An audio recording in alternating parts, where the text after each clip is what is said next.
it's a hard thing to figure out who you are and what you want to do. I've just watched my husband's been going through it too. He is a restaurateur, and he's been in restaurants all his adult life as a front of the house person, a manager, a general manager. He's opened some of the most prestigious restaurants in the world, like 11 Madison Park. And he has found that everybody wants him to keep doing what he's known for doing, which is tough. Like nobody is going to come up to you and invent a job for you. Mm-hmm. They're not going to come up to you and say, like, I know you've always done this, this, and this, but what if, you're an awesome, cool, talented person. What if you did this for me instead and I paid you a ton of money? That doesn't happen.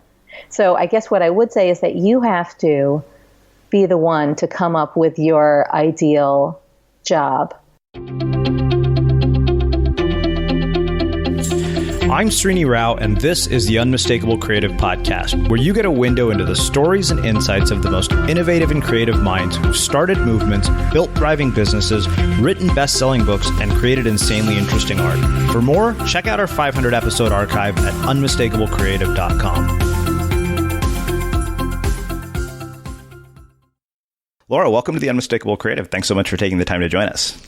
Oh, the pleasure is all mine. Thanks for having me. Yeah, so, you and I go way back. You were one of our very first interviews in the Blogcast FM days. And of course, I immediately took a liking to you because you said that one day I would own a hockey team, even though I don't think I'm going to own a hockey team anytime soon. But before we get into the work that you do, I want to start with a question that I've found has been very interesting and revealing. And that is, what did your parents do for a living? And how did that end up impacting the choices that you've made with your life and your career? Oh, that is a great question, because I feel like the impact has been multifold from both their choices. So one thing about my parents and their careers is that they both had a big pivot in midlife. So my dad, when I was a baby, until I was around 4, was still an industrial engineer for Eastern Airlines back when it existed. As a matter of fact, he still carries his Eastern Airlines ID around in his wallet and tries to use it to get upgrades when he flies. I'm not kidding you. He shows it at the counter. He says, "Hello, I am a former colleague of yours." And then he presents this ID of him with, like, the picture of him is has greasy hair and I think a trench coat. So I don't think he's ever gotten one upgrade from that. But so he was working for the airlines, and then he quit that to become a psychotherapist. Wow. When I was around 4 years old. Yeah. And that was quite a long slog, like a 10-year process of him writing his dissertation and all that. And he built a thriving practice in Manhattan as a psychotherapist. And my mom was a musicologist. She had a PhD in music, still does, and she was working in the recording industry. She recorded artists like Joan Baez and Country Joe and the Fish? I might be mixing that up. And she was there when they turned down Bob Dylan. She was like there in the cool 60s heyday of folk recording and all that. And then she took some time off when I was a kid, just like to be a mom. And was still working part-time, but she also pivoted and found her path in children's book publishing. And she started from the very bottom. Like, she took all those tests, those kind of personality assessment tests and read What Color Is Your Parachute and did all that stuff for a while, and found that she loved children's books. And she got into that field by way of like internships in her 40s, I believe. It didn't really occur to me when I was a kid how brave that was. Like to go back to work at square one and work for people much, much younger than you as their interns and then as their assistant and all that. So, the pivot on both sides has always informed my choices, because I feel like I always knew that whatever I did, it didn't have to be for life. Uh-huh. Like I could make up my mind for now. And then if that didn't work out, I could choose something different later. And I've always kind of felt like, well, my parents pivoted in their mid-40s, so I have till then to figure out what I really want to do. And I think I kind of did. But also my dad being a shrink affected me in all kinds of oh, personal trust me, levels. I wasn't going to let that go. For one thing, I don't like to share feelings because he would just try to extract them out of me. And so I hate the language of emotion. I hate the question, how does that make you feel? We would go to a movie. We would go to see I don't know, Police Academy. And he'd say, how'd you like the movie? And I'd say, I liked it. It was funny. And he'd say, but how did it make you feel? And then I would just run away. So just tell him to shove it. So, I think that might have turned me into a somewhat guarded person. I'm not super mushy. I don't my dad cries at everything. He's 85 and he still just bursts into tears at the drop of a hat. All you have to say is Jew. I mean, he's a Jew, and he will think of the Holocaust, and then he'll start weeping. Or he will think, if I say nanny, he'll think of when his nanny was sent away when he was 4 years old, and he'll start weeping. Or he'll just weep for something happy. But so anyway. I'm not a touchy-feely, weepy person. So that's how their career choices affected me on the whole. It was their ability to just go with something new, drop it all and go with something new. Yeah. So for anybody who's in a moment in their life where they feel trapped or mid-career and they're wanting to make some sort of radical pivot, from having watched your parents, what would you tell them? I would, I don't know if having watched my parents would tell me how to tell them how to do it. Yeah. Because I think that it's a hard thing to figure out who you are and what you want to do. I've just watched my husband's been going through it too. He is a restaurateur and he's been in restaurants all his adult life as a front of the house person, a manager, a general manager. He's opened some of the most prestigious restaurants in the world, like 11 Madison Park. And he has found that everybody wants him to keep doing what he's known for doing, which is tough. Nobody is going to come up to you and invent a job for you. Mm-hmm. They're not going to come up to you and say, I know you've always done this, this, and this, but what if, you're an awesome, cool, talented person. What if you did this for me instead and I paid you a ton of money? That doesn't happen. So I guess what I would say is that you have to be the one to come up with your ideal job. And you do it by trying a whole bunch of different things. You have to be willing to either start at the bottom or start small or dabble and risk trying things that you might end up dropping. And risk having to tell people who ask, how'd that thing work out? That it didn't. Yeah. Which is embarrassing for people. I think most of us really, when we're excited about something, we tell everybody we're doing it. We're like, hey, I'm doing this new thing. I'm really excited about it. I'm taking this course. I am going to learn how to be a speed car racer. I'm going back to school and I'm going to learn how to teach, or I am starting a jewelry business. And then it turns out maybe that's not what we wanted to do. You don't know until you do it. And people are like, hey, how'd your jewelry business work out? How's it going? Have you sold any earrings? And you have to say, it turned out I don't love making jewelry, or I don't like selling jewelry. And it's really embarrassing. So I think that you have to be willing to go through that embarrassment and try a bunch of things. And maybe you tell people maybe you tell everybody that you're doing it, or maybe you keep it to yourself. But I think that is essential, that you know and feel okay with the idea that you might drop it and move on to something else. So I'm curious, did your mom teach you anything about commitment to craft and, working artists and how they really are able to create at the level that they do, having been so close to musicians? It's funny, not really. She didn't talk about it.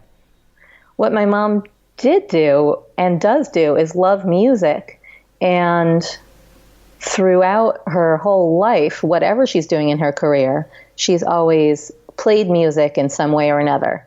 Like she used to play the banjo. She had a couple of, I think she still owns a banjo or two and might pick it up sometimes, but she was pretty dedicated to it for a while and would take banjo lessons and practice the banjo. And she doesn't really play anymore, but now she is in a chorus made up of alums of and parents of my school, which she's both, my high school. And she's been in that for years and years and years. And she is turning 80 this year. And she goes to her chorus practice every single week. She's probably one of the most dedicated members of that chorus. And this year and last year, they sang at Lincoln Center. And they backed up a quartet of folk singers. And it was a big deal. It was a big deal to go to Lincoln Center and see my mom get on stage and sing with all these people that she practices with every week. And so I'm pretty inspired and at this point, at her age, awestruck by how committed she is to doing something that she likes. It's not her, if somebody said, "What's your passion?" I don't know if she'd name that. Mm-hmm. She would probably say her kids. If somebody said, "What's your career?" she'd say, "I'm in children's book publishing." It's not about music anymore. She just likes it. And so that kind of dedication to something that you like or love is, to me, really inspiring and I'd say essential for a fulfilling life. Yeah, I think it absolutely is essential. It's funny because, one of the things that I was sort of writing about as I was wrapping up the manuscript for my book is suddenly I was like, wow, I'm done writing books for a little while. And now there's this void in my life that has been left by this thing that has consumed me for the better part of 2 or 3 years. And I actually found myself picking up a guitar. And, one of my friends, our content strategist, he said, here's the deal. You basically create this portfolio of meaning in your life because then no one thing is going to determine your identity and self-worth because you have all these other things that actually make up your life. Wow, I love that portfolio of meaning. It's so good. I wish I'd come up with that. I'm a little jealous. Well, trust me, I'm sure you've come up with much more clever things than I have.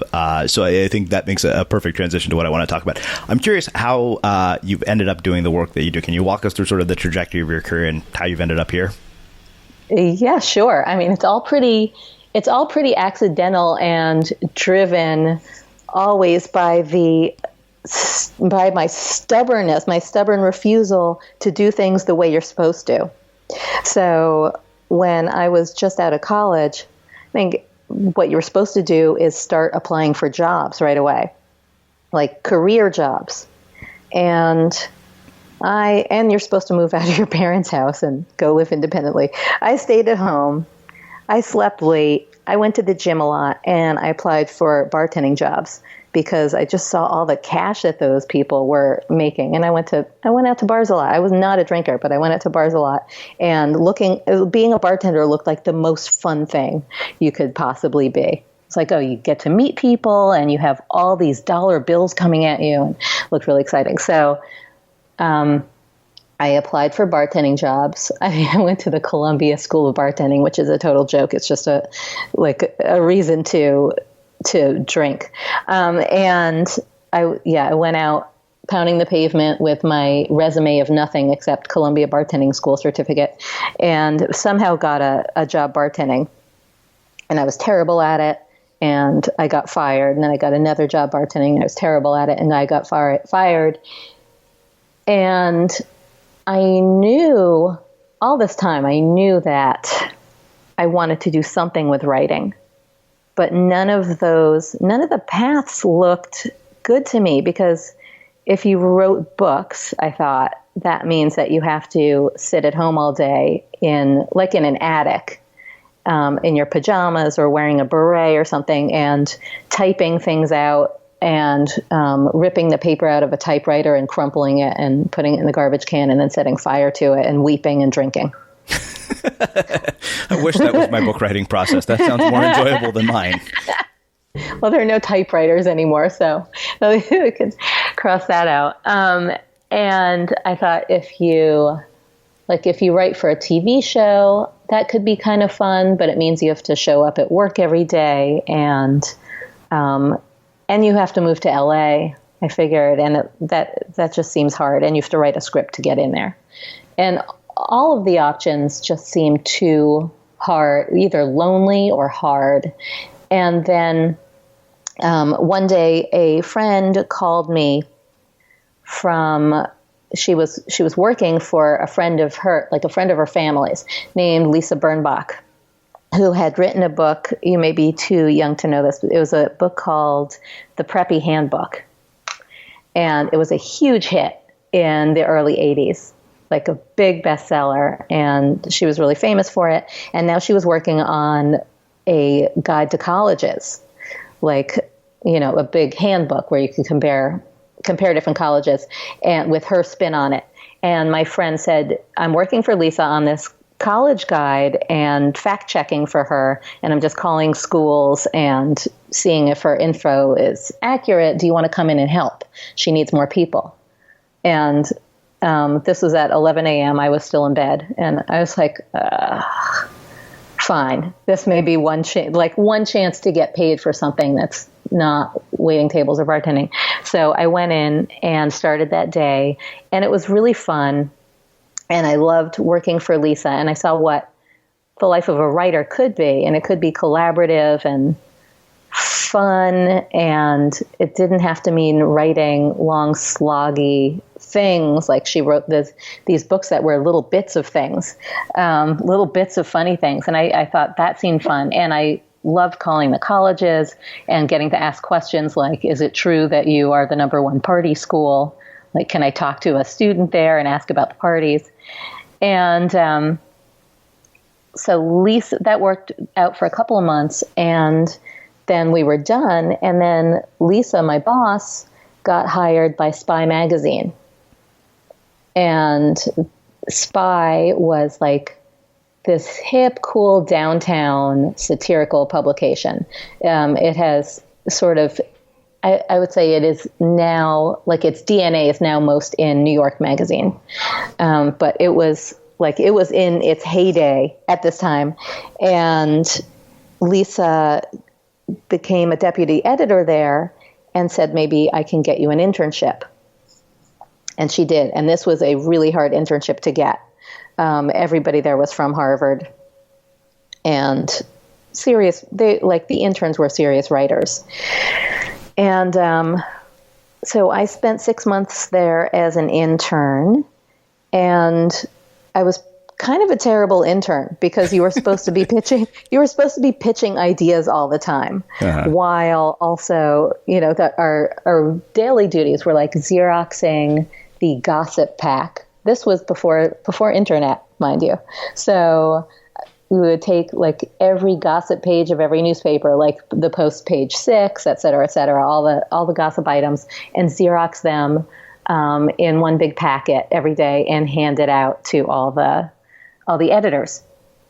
And then another of my duties was to take one editor's free books that he got. Like he got these piles and piles of free books sent to him to review. And he would give them to me in a carton and make me take them back to the Strand, which is the used bookstore on 12th Street, and get cash for them and bring it back to him. So those were the duties I could perform. Pitching ideas, I was just terrible at. I couldn't think of anything, which was really disappointing to me, and I think to the people who hired me. But someone on the ad side, like people liked me there, and someone on the ad side said, when your internship's up, why don't you come over and work for us? And I said, great, because I wanted to stay. I didn't want to leave. Like all my friends were there now, and there were great parties and everything. So I went to the ad side, and they gave me an assignment to write an advertorial for doers. So do you know what an advertorial is? So I don't know about you, but vacuuming is not one of those things that I ever look forward to doing. But as you know, your environment has a huge impact on your creativity. So I still like it to be clean wherever I'm living and working. But now it doesn't have to be something that you deal with. If you're like me and you grew up in the 80s, you probably fantasized about the day when cleaning your house would be like it was for the Jetsons, meaning you don't have to lift a finger. Well, the good news is that we're already kind of living in that future. And the easiest way to make sure your floors are cleaned every day is with the iRobot Roomba Robot Vacuum. It cleans up after itself. The Clean Base automatic dirt disposal takes convenience to a new level, automatically empties its own bin into an allergen lock bag that holds 60 days of debris and traps 99% of pollen, mold, and dust mites, so you can forget about vacuuming for months at a time.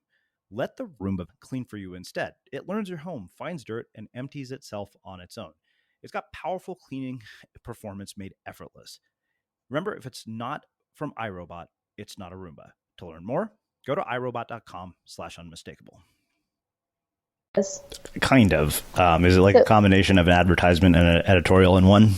Exactly. So it's like when you're flipping through a magazine, and you come across an article and you're like, oh, this looks good, but it looks a little weird. It doesn't look like the magazine. Exactly. That's usually an advertorial. It's like a piece of content. It's branded content, basically. Uh-huh. It's a piece of the magazine that's actually an ad, but it kind of looks like it's part of the magazine. So I got to write one for Doer Scotch. And so it was like this whole quiz. Do you party like your Uncle Marty? And it was kind of an assessment quiz to see if you were like just a big loser at parties or like a stiff old uncle. And if so, you needed some doers. And everybody loved how that came out. And I didn't realize I still have it. Bless my mom, she saves everything, and I've got or just doesn't clean out my old drawers. And I found a big spiral notebook, not a spiral notebook, a big binder of all my old work, like put into plastic. I'm so happy I saved it. I'm like, oh, that was good stuff. So it turned out I could write copy. Like I just didn't know what copy was until then. Mm-hmm. And so I stuck around there and wrote ad copy for them, and then segued over to New York Magazine for a little while and wrote copy there. It wasn't a great fit for me there. It was really kind of corporate, and I was like 24 years old wearing crop tops in the office and low jeans. And like, you're not supposed to walk around the office showing your midriff, and it wasn't even that flat a midriff, but it was just like, I'm not a corporate person. So I did everything I could to rebel, and I'd show up late, and my boss would always leave a message for me right at 9 a.m., like saying, hey, Laura, I'm here. I've tried to get in touch with you, but I see you're not at your desk yet. Please let me know when you get in. And I felt like I was always busted for something. So that job didn't last very long. That was a good 6 months. And I would say that is probably the longest I've spent in a corporate job where I'm supposed to be there from 9 to 6.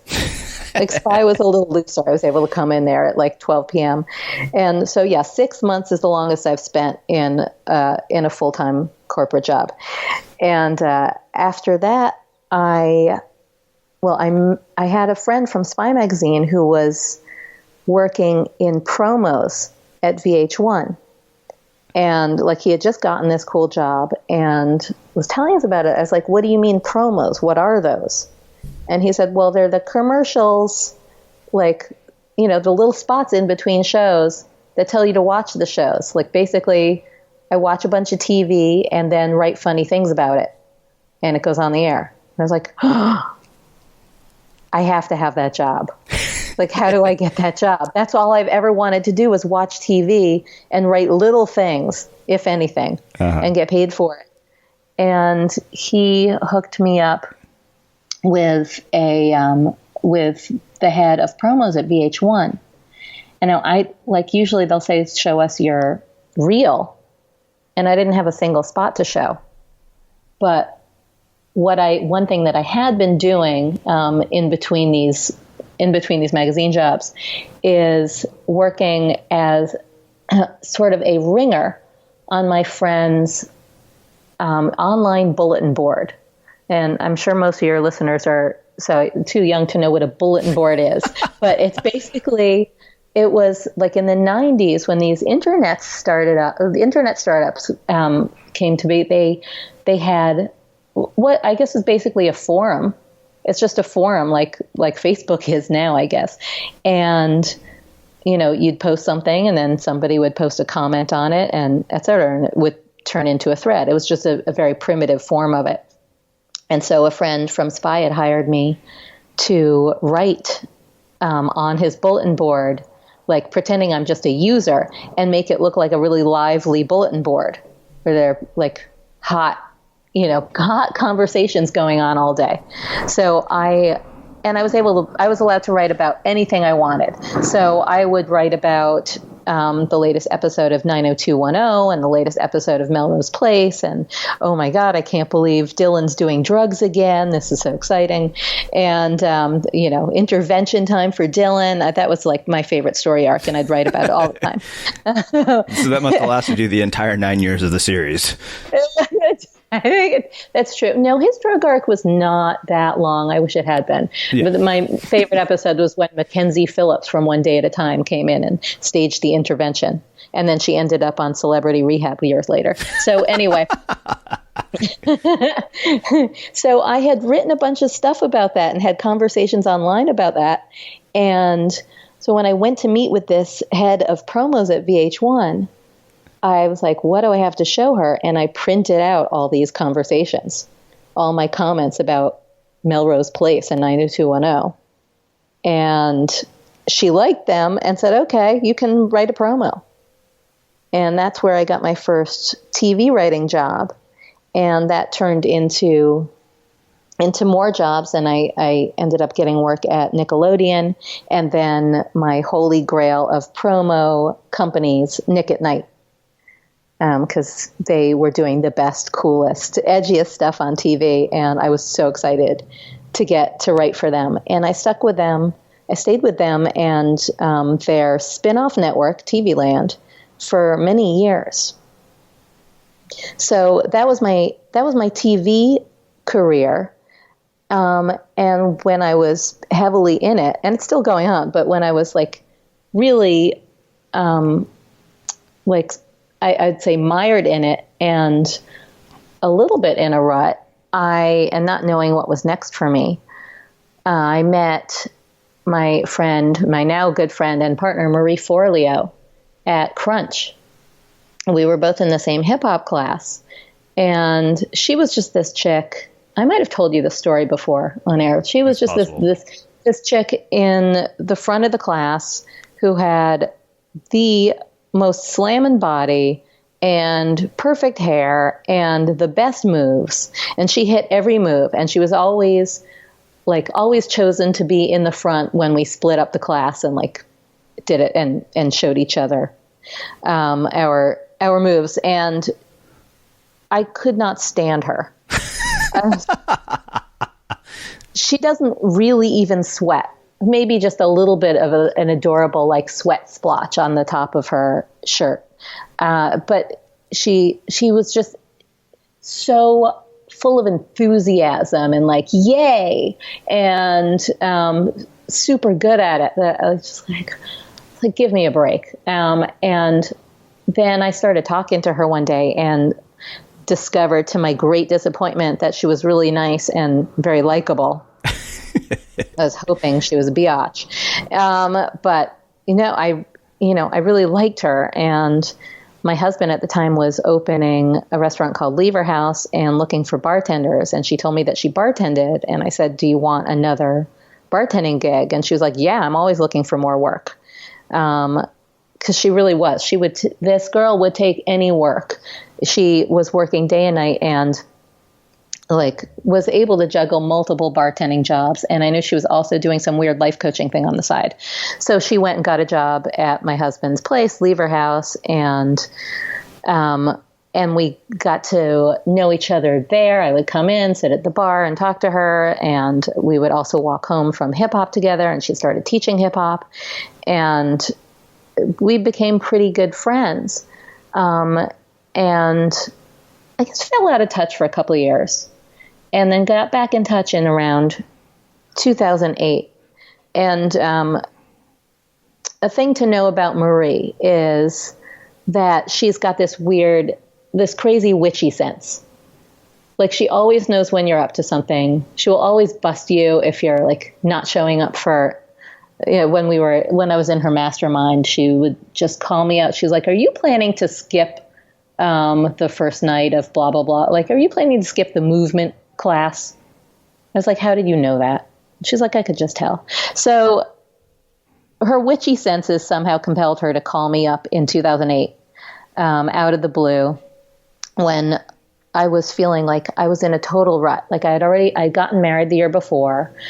The excitement of getting married, like not of being married, but the excitement of planning a wedding was over. I was feeling a little stuck in my career. I was feeling very complacent. Like, am I going to keep writing promos for the rest of my life? Is that it? Am I going to do something bigger? What is my next thing? Do I write a screenplay? Do I write a teleplay? What else can I do? And so she showed up out of the blue and was like, "What are you up to these days? Do you want to get together?" And so we reconnected, and she was like on fire in her career. She was really building her life coaching practice, and she had this website that I thought was so pro. Looking back at it, it's like, oh my God, it was like so 2008. But back then, it was really impressive to me. Like, she had a video that started playing when you brought up the website. She had this thing. I didn't know it was called an opt-in, but she had an opt-in that was collecting names. She had a huge list building up. And for all I knew, like, she had been collecting names on a legal yellow pad in our hip hop class every week back, like, years before when I knew her. She had been coming in and saying, "Hey, like, I'm not only a hip hop instructor, I'm also a life coach. And I have a newsletter. If you want to sign up for my newsletter, put your name down here." And people would actually sign up, because back then everybody actually wanted a newsletter. So she had been building a list for a while. And so now in 2008, she had this like really pro website, and her book was being published by a real publisher. She had a book called Make Every Man Want You that she had written as an ebook, and now it was getting published. And so she was doing all this cool stuff, and I just wanted to be connected with her. I didn't, I just liked being friends with her, and I thought maybe it would give me some ideas. And so I started spending more time with her, and she had this online course that she was starting. She started a thing called Rich, Happy, and Hot, which sounds so cheesy now, and she knows it. And she was like, this brand no longer sounds right for me a couple of years ago. But back then it was like, wow, how did you come up with a name like that? Rich, Happy, and Hot. That's everything I want. And I, even though she was my friend and it seemed weird, I joined her online mastery course, and she got to know me professionally because I started giving copy advice to people in that, in her forum. People were starting businesses. It was kind of a business course, kind of a life course, all things mixed together. And people would put their copy up in the forum, and I would comment on it and help them with it, even though I wasn't really well-versed in online copy. It's like copy is copy to me. Mm-hmm. And she noticed that, and also knew that I'd been writing promos for years. And she said, "Hey, I'm doing my first live event. And I'm wondering if you would ever think of speaking in front of the crowd and like giving a talk on copy." And I said, "Of course, sure." Like, I wanted to do something new, and I was like, that sounds like a cool thing to do. I've always kind of wanted to do some speaking. So I put together a talk called 5 Secrets of Non-Sucky Copy. And her first live event was like 50 or 75 people in a room in the Soho House. And I gave that talk, and people started coming up to me and saying, hey, can you help me with my website copy? Like I'm trying to build a website and I don't know what to write on it. Can you help me with that? I was like, yeah, sure I can. Like I'd never done that kind of writing before, but again, copy is copy. So like, sure, why not? And I also knew that people tended to write terribly online. Like they just used stiff, businessy, non-conversational language. And I knew I could fix that instantly. So from that one talk, a bunch of people started asking me to help them. And I figured out what to charge them, just kind of out of the blue. Like I was just like, I don't know. And I just named a price and they paid it. And so that started me working for entrepreneurs, doing private sessions. And I was still at this time writing promos and feeling, again, like a little like, blah, like I like this, but there's got to be something more. And I think that kind of blah started to show through, and a major like 6-figure contract that I had with my biggest TV client ended in 2010. Like my boss there, or biggest client, called me in for a meeting, and I had thought she wanted to talk about this project we were working on. I think one of her colleagues said, hey, so-and-so wants to see you after the meeting. And I said, aren't you coming too? And she's like, nope, just you. And I felt like, there's something weird about that. Like, why wouldn't she include the whole team? And I went in there and she was like, as you know, your contract is coming up for renewal. And I was like, uh-huh. She's like, well, we're not renewing it.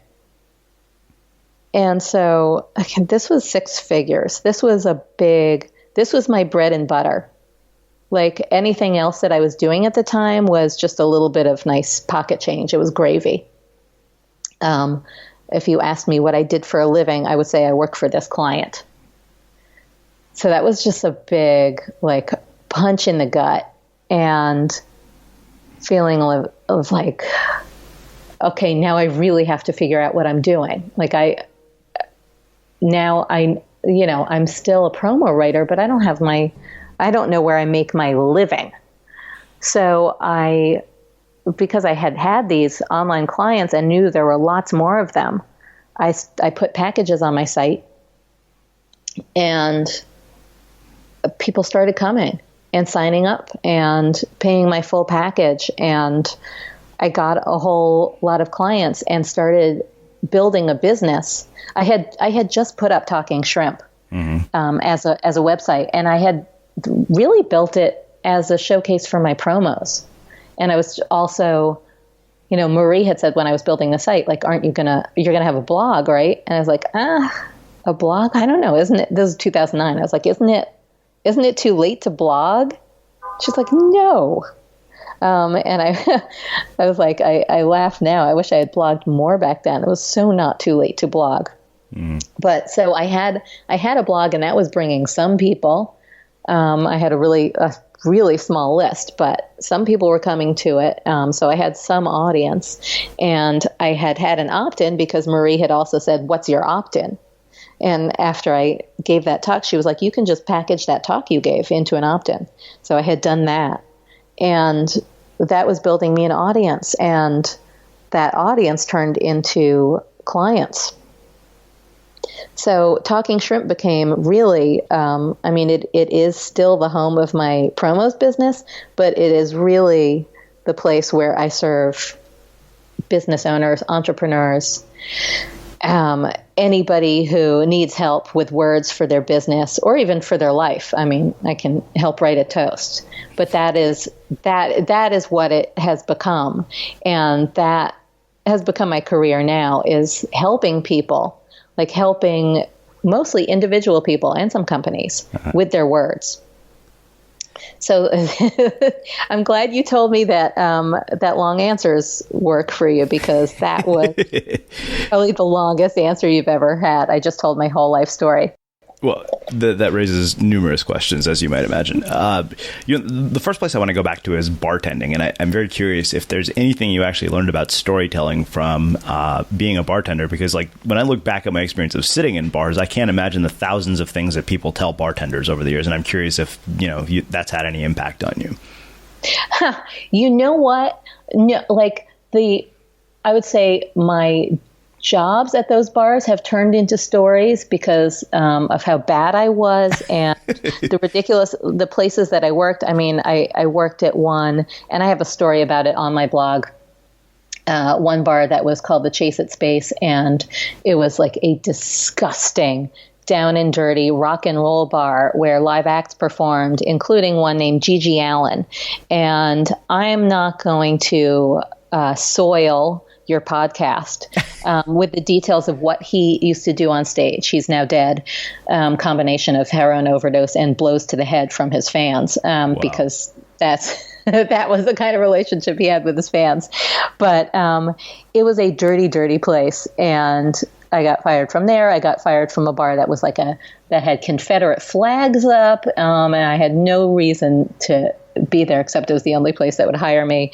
It was run by a Texan named Bubba who was really into balloons. He was like, if there's one thing I know, it's balloons. We're going to have balloons everywhere. We're going to show those people why they came here in the first place. It's balloons. There's, and he was really not into giving, what do you call them, buybacks. Like most bartenders make their living from, somebody buys a bunch of drinks, you buy them back a drink, you give them a free drink. And I wasn't allowed to do that. So I made lousy tips. And one day I gave a free beer to the bar back, who I thought, he works here, he deserves a beer. And I got fired for that.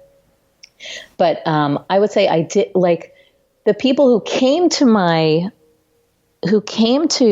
bars where I worked were not big storytellers. They were either drunks or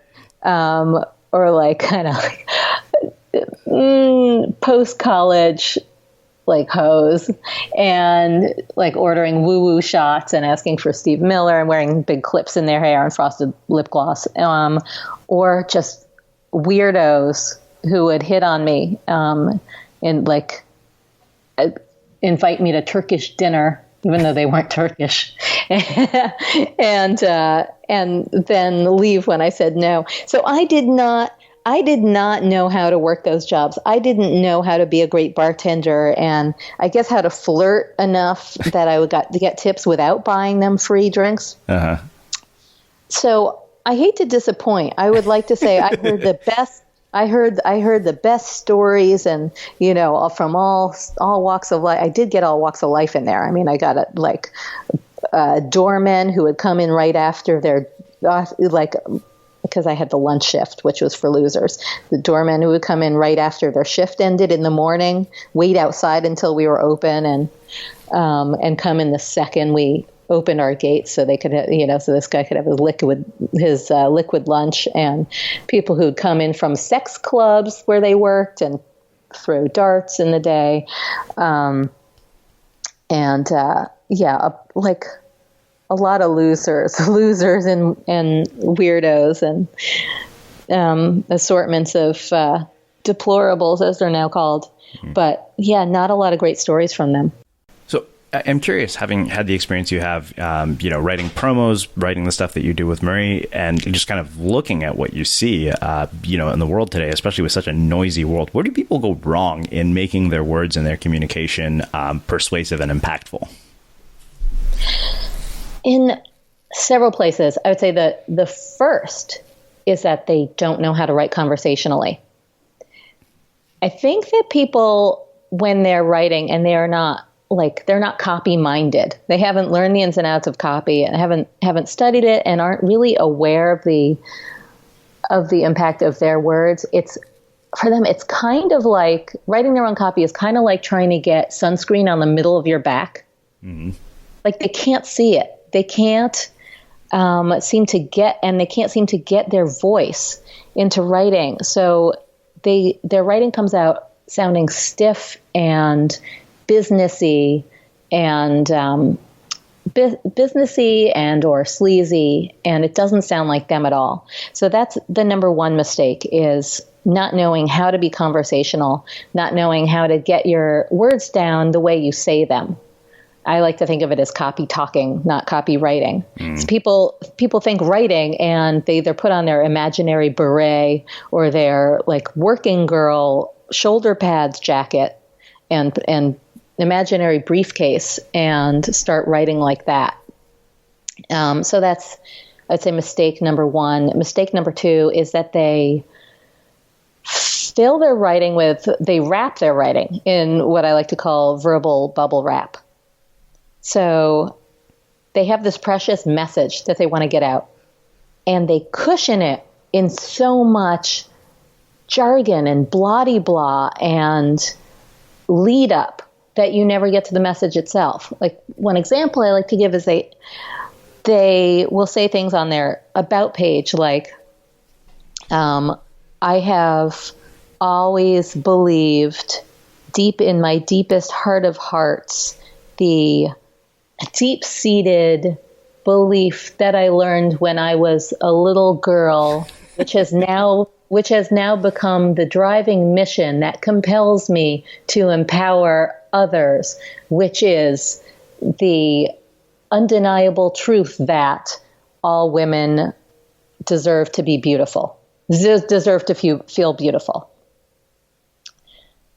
And you could just shorten that to all women deserve to feel beautiful. Uh-huh. But it's just wrapped in all this gobbledygook that you never get to that. You never get to what's inside all the bubble wrap, because your eyes glaze over reading all that bland cushioning. Mm-hmm. So that's just poor use of real estate, basically. Like the beginnings of your sentences, the beginnings of your paragraph are where you need to pull people in, boom, right away, with a powerful word, a powerful phrase, and people waste those completely. Yeah.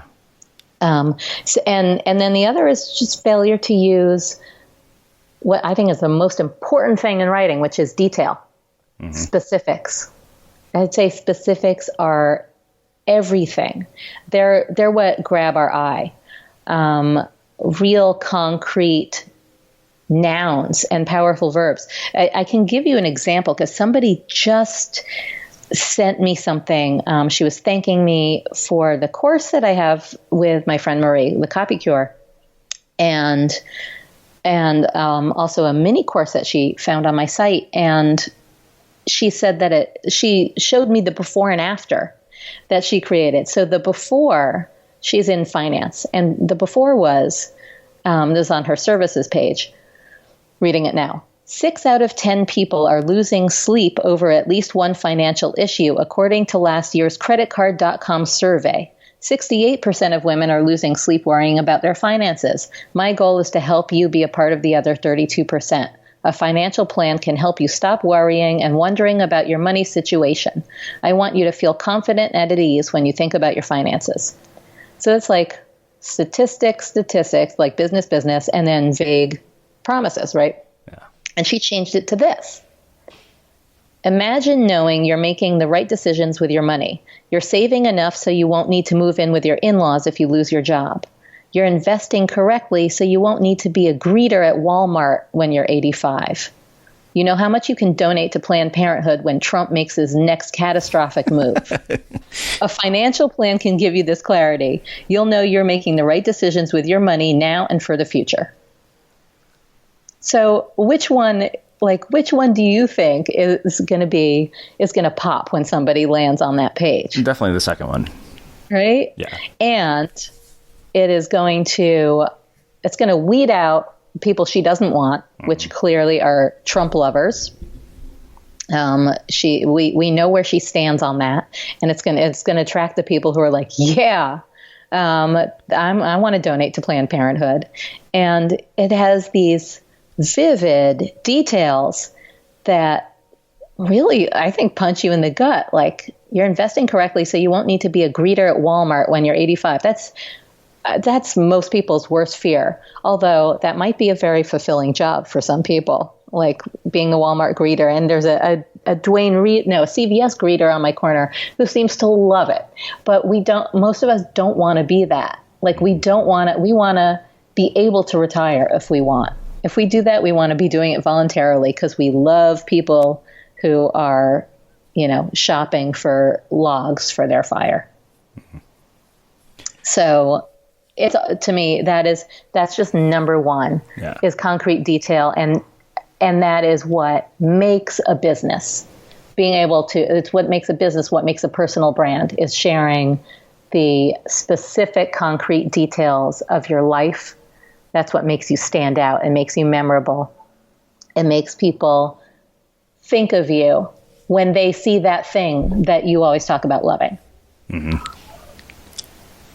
So one of the things I'm really curious about, and I'm guessing you've been a witness to this since you have a front row seat to it. I talked about this when I wrote Unmistakable, and you may have seen this sketch that Dimitri Martin did where they did a profile on life coaching on the Daily Show. I think that it was like a trend breakdown, and basically some woman goes into a life coach, and at the end of her session with a life coach, Dimitri Martin interviews her, and he's like, "Hey, have you seen a difference in your life since going to a life coach?" And she's like, "Yeah, now I'm a life coach." And the funny thing is, as slapstick as that was, that pattern to me was always funny, and I had to use it because I kept seeing it over and over and over and over again. And I'm guessing you have a front row seat to that. And I'm curious what you have to say about that, because I've heard and I've seen people, a lot of people who come out of B School and a lot of these programs, they literally seem to go out and try to replicate the very thing that somebody else has done, which basically completely strips away whatever makes them original or interesting. Yep.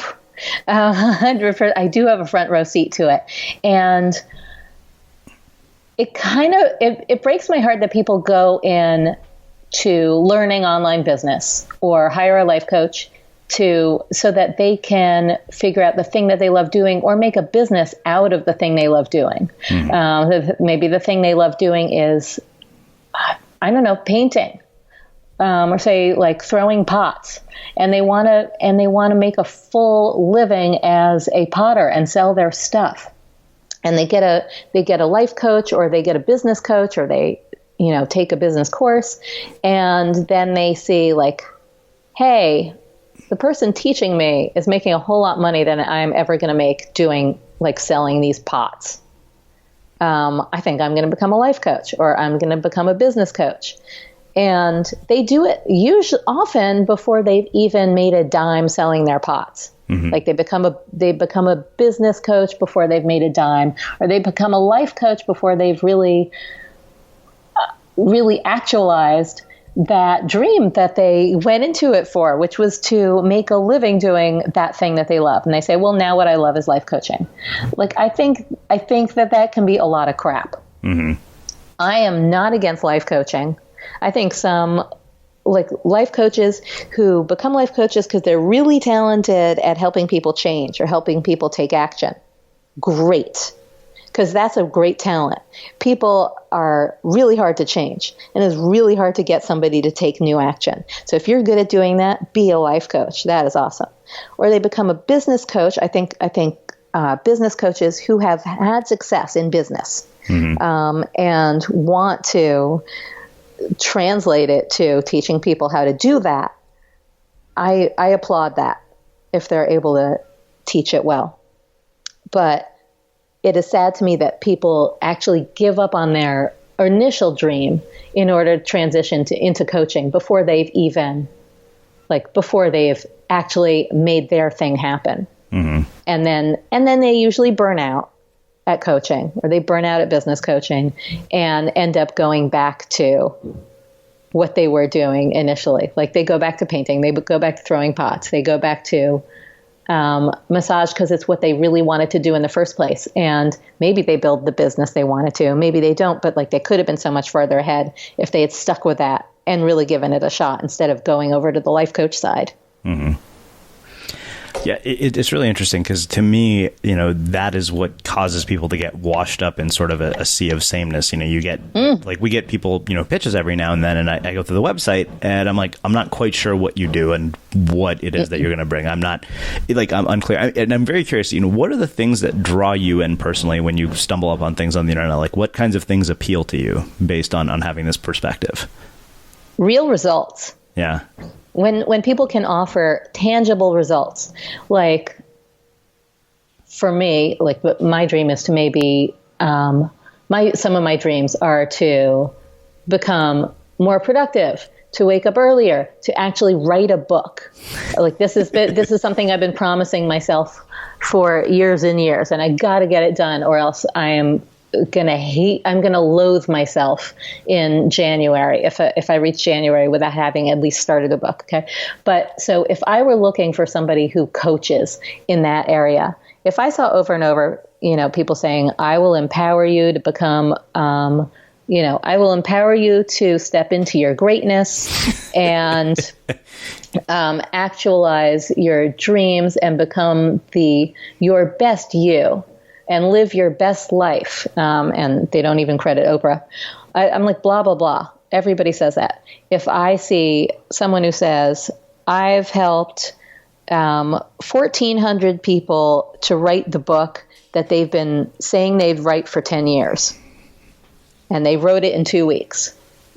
And I'll do that for you. Great. Now now you caught my attention. Mm-hmm. You offer a real result. If you have a track record and results and they're tangible, I'm there. If all I see are testimonials from people saying, I loved working with Srini. He, after our hour together, I felt clear and empowered like never before. I can't wait to see what happens. Okay, I would never work with that type of person, so... Right. Yeah, I hope not. But that's most of the testimony that I see. Yeah. Is I feel so great after our hour. I can't wait to see what happens. Or I feel like a world of possibilities has opened up. Let's see what the future will bring. Like I'm not compelled by that. People can get inspired anywhere. Uh-huh. You can get inspired from listening to a podcast. You can get inspired from reading a book. Like just the feeling of inspiration doesn't really go anywhere. So, and neither does the feeling of empowerment or the feeling of passion or being self-actualized or spirituality. I feel so spiritual now. Oh, great. What are you going to do with it? Yeah, you're speaking my language.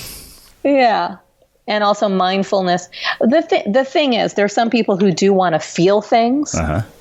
and they might be attracted to that. I would say there is a growing number of people who just want to feel something. So there's a market for that. There's a growing number of people, I guess, who want to spend the day more mindfully and feel like the most mindful person on the block. Uh-huh. I don't understand that, but I think there are those people. But for me, that somebody who promises you that you're going to feel more mindful after working with them is they are in the discard pile. Note to self, let's not put that anywhere in anything that we write. No. Mm-mm. So yeah, that's what I have to say about the sea of sameness. I could probably go on all day, but yeah. As you know, I will. Well, I think that this makes a really fitting end to our conversation.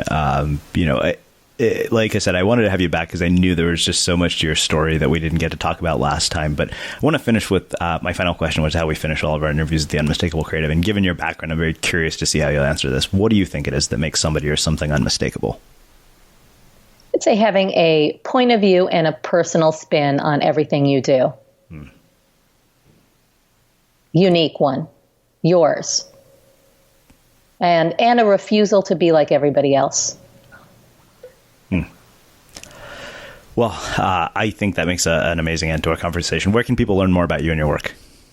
At talkingshrimp.com. Awesome. And it's spelled like it sounds, Talking Shrimp. Awesome. And for everybody listening, we will wrap the show with that. Thank you for listening to this episode of the Unmistakable Creative Podcast. While you were listening, were there any moments you found fascinating, inspiring, instructive, maybe even heartwarming? Can you think of anyone, a friend or a family member who would appreciate this moment? If so, take a second and share today's episode with that one person, because good ideas and messages are meant to be shared.